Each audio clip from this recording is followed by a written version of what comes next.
Monsieur le ministre, vous évoquiez à juste titre de l'aggravation des aléas, à la fois par leur puissance et à la fois par leur nombre. Je crois que la tempête de 99 a été certainement un point de départ dans tous les esprits, et si on prend ne serait-ce que cette date, depuis un certain nombre d'aléas jusqu'aux crues du Var tout dernièrement montrent effectivement cette ampleur. En revanche, peut-être, malgré cela, on peut peut-être noter une certaine stagnation en termes de moyens d'alerte.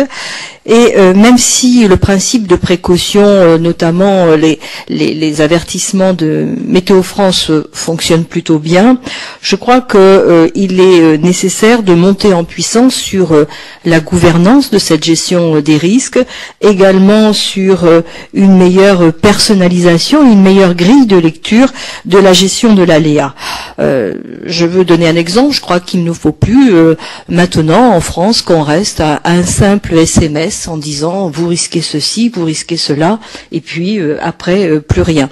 Je crois qu'aussi nous avons en Europe des pays qui ont, de par leur configuration géographique, sont beaucoup plus sensibilisés, donc on déployé des systèmes assez poussés, mais dont nous serions bienvenus de nous inspirer pour certains. Je pense notamment à la Hollande, aux Pays-Bas. Je voulais savoir si entre ces délais que vous évoquiez par rapport au zonage, si vous avez d'ores et déjà des intentions d'agir plus rapidement sur la mise en place d'une meilleure gouvernance. On a un problème qui est la taille et donc le niveau d'alerte. Météo France va essayer d'avoir ils ont présenté une demande de financement de radar un poil plus précis pour essayer d'avoir des zones infradépartementales. On va expérimenter. Ça pose un certain nombre de difficultés électromagnétiques, de suivi, de champs, pour les éoliennes. Enfin, il y a plein de difficultés techniques. Enfin, on essaie d'avoir, ça c'est pour l'information brute. Après, ce qui se passe localement. Il y a autant de situations de type d'alerte qu'il y a de communes, quasiment ou pratiquement. Liées à la culture, à l'âge, il y a des handicaps, enfin bon, il y a des circonstances, des pompiers professionnels pas, enfin des grandes voies d'accès, des capacités de relier, des habitudes de fonctionnement. Donc les plans communaux de sauvegarde sont vitaux, le terme n'est pas excessif. Bon. Pour avoir les chiffres en tête, PPRI,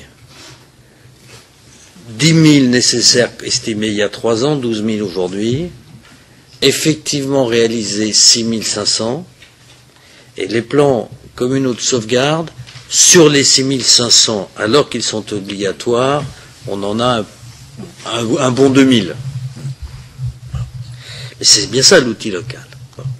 Comme ça, c'est la vraie vie, ça. Bon.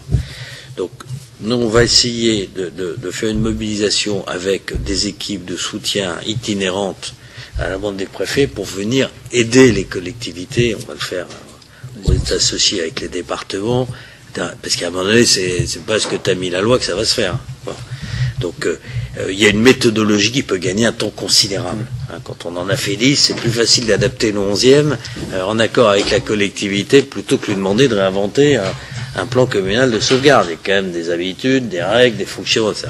Donc ça, on va lancer le plan à la rentrée.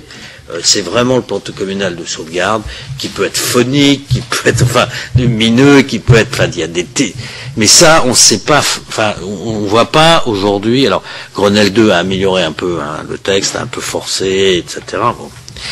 On a aussi, alors le problème de la détermination des zones, hors le drame qu'on vient de vivre. Non.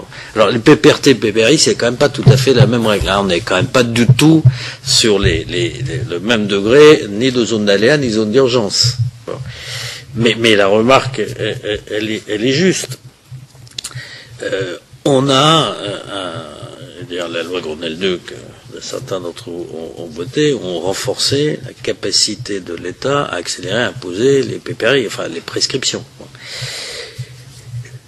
tout ça, c'est des législations récentes. Hein. C'est Michel Barnier, il y a quelques années. Hein, l'idée, c'est que ça pouvait pas se faire contre les... Enfin, c'est un débat avec les élus. Bon, voilà, après, on se fait engueuler, comme nous, d'ailleurs, en disant, mais vous l'avez pas fait. Voilà. Enfin, j'observe qu'à Draguignan, il y avait eu un PPRI, donc ça ne protège pas des situations d'urgence. Bon, c'est le plan communal de sauvegarde qui protège de l'urgence, et il faut faire tous les PPRI, mais ça c'est pour l'avenir. Mais ne pensons pas que le PPRI nous préserve ou nous protège. Je veux dire, ça c'est une idée qui est pas juste, qui est pas réelle et qui est pas pertinente. Sur la gouvernance, c'est donc information infra-départementale et plan communal de sauvegarde, sauf à ce que la mission parlementaire et propositions complémentaires qu'on regardera évidemment avec le plus grand soin.